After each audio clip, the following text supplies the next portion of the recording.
Morning, everybody.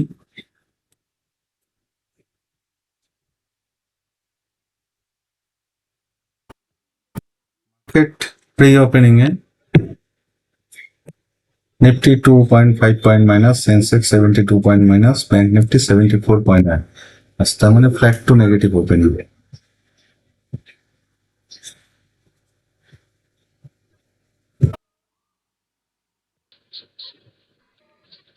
এখানে মনে হচ্ছে একটা বাই সাইড সেল সাইডের পজিশন করলে ভালো হয়।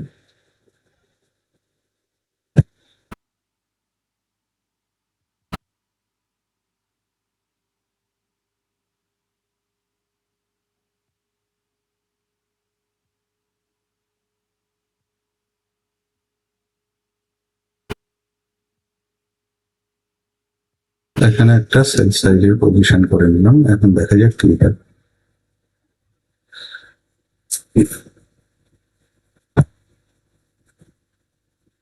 এখানে আমাদের পজিশন কেটে দিয়েছি কারণ একটা স্ট্রং গ্রিন ক্যান্ডেল দেখা যাচ্ছে, আর প্লাস এখানে প্রাইস হচ্ছে ক্লোজিং প্রাইসকে এক্সাক্ট রেজিস্ট্যান্স নিয়ে নিচে নামছে। তার মানে এক্ষেত্রে মানে মার্কেট খুব একটা বেশি ফল করবে না, কারণ এই ক্লোজিং প্রাইসের রেজিস্ট্যান্স নিয়ে নামছে। এখানে এখানে কি হয়,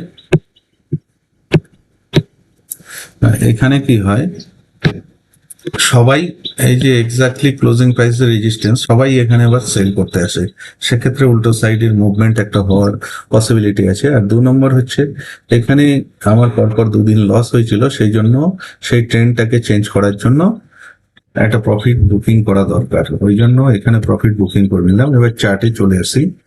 চার্টে আগের দিনের চার্টে কি হলো, নিফটি স্লোলি উপরের দিকে গেল, তো এইটা দেখে অনেকে বাই করবে। তো বাই করতেই তাদের স্টপ লস সবাই, এই কাছাকাছি বায়ারদের স্টপ লস সবাই সব খেয়ে ফেললো। এখানে মার্কেট স্লোলি মুভমেন্ট করলে কি হয়, বায়ারদের মধ্যে কনফিডেন্স আসে, বায়াররা বেশি বোকে। আর এখানে প্লাস হচ্ছে ট্র্যাপড বায়ার থাকে, মানে এই যে মার্কেট ফল করেছে এখানে কিছু লোক বাই করে ফেসে যায়। তারা তারা হচ্ছে মার্কেটকে বেশি উপরে উঠতে দেয় না, উপরে উঠলেই তারা কষ্ট বেরিয়ে যায়, সেই জন্য মার্কেট এরকম ধীরে মুভমেন্ট করে।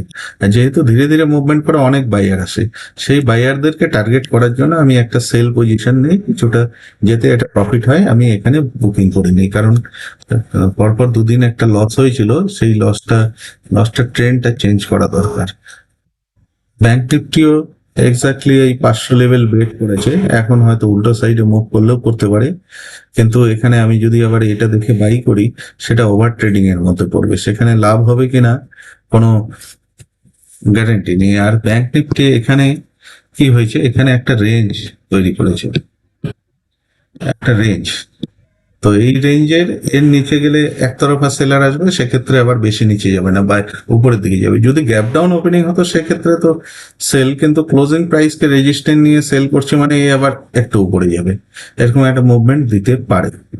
ঠিক আছে, সেই জন্য এখানে হচ্ছে বায়ার সেলার দুজনই আছে, ক্লোজিং প্রাইসে রেজিস্ট্যান্স নিয়ে নিচে নামছে, এই বায়ার ছোট মোটো বায়ারদেরকে বের করে দেবে, বের করে দেওয়ার পরে আবার একটা উপরে দেবে, মুভ দিতে পারে।